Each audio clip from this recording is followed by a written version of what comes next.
તો ભાવનગરમાં કોળી સમાજના સંમેલનને લઈને કોળી સમાજમાં શું ફાંટા છે? સંમેલનના હેતુથી અજાણ હોવાનું કેબિનેટ પ્રધાન કુંવરજી બાવળિયાનું નિવેદન સામે આવ્યું કે સંમેલન કયા હેતુ માટે છે તે અંગે હજુ સુધી જાણ નથી કરવામાં આવી. સંમેલનનો ઉદ્દેશ્ય શું છે તે હજુ જાણી ન શકાયું હોવાનું બાવળિયાએ જણાવ્યું. આમંત્રણ પણ મળ્યું નથી. જો આમંત્રણ મળશે તો ઉદ્દેશ જાણીને જવું કે નહીં તે અંગે નિર્ણય લેવાશે. એક વ્યક્તિના કહેવાથી સમાજનું સંમેલન ન બોલાવી શકાય. બગદાણામાં નવનીત બાલગીયાને ન્યાય અપાવવા માટે આ સંમેલનનું આયોજન કરવામાં આવ્યું હોવાનો દાવો થઈ રહ્યો છે. ત્યારે આ નવનીત કેસમાં સરકારનું મન ખુલ્લું છે. મુખ્યમંત્રીએ સ્પષ્ટપણે જવાબદાર સામે કાર્યવાહીની વાત કરી છે. એસઆઈટીએ હજુ સુધી તપાસ પૂરી નથી કરી.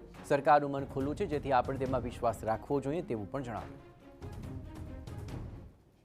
કાંઈ કાચું ન કપાય એ માટે ખુદ માન્ય મુખ્યમંત્રી સાહેબે પણ બધા ધારાસભ્યોને મંત્રીની હાજરીમાં વિશ્વાસને ખાતરી આપી છે. પછી આપણે એમના પર ભરોસો તો રાખવો જોઈએ કે ભાઈ આ તપાસ થઈ રહી, તપાસ બંધ કરી દીધી હોય અને જાહેરાત કરી હોય કે એસઆઈટી અમે સામેલ કરી દઈએ એટલે અહીંથી વિડ્રો કરી લઈએ છીએ અથવા તો એસઆઈટીની તપાસ પૂરી થાય એવી કોઈ જાહેરાત તો કરી નથી. તપાસ ચાલુ છે. બરાબર. આમાં કોઈ એકાદ બે વ્યક્તિના કારણે કોઈ બે સમાજ વચ્ચે અંતર ન થાય એવો કોઈ ઉદ્દેશ લઈને કોઈ સંમેલન બોલાવાતું હોય તો એ સંમેલન તો યોગ્ય પણ નથી. પોતે વ્યક્તિ કાંઈ જાહેરાત કરે તો સમાજ, હું જાહેરાત કરી દઉં તો સમાજને કોઈને વિશ્વાસમાં લીધા વિના હું કહું તો પણ બધા લોકો એમ ભેગા ન થઈ જાય. પણ એનો હેતુ ઉદ્દેશ શું છે એને ધ્યાનમાં રાખીને જો મુદ્દા મુકાઈને સૌને વિશ્વાસમાં લઈને કરે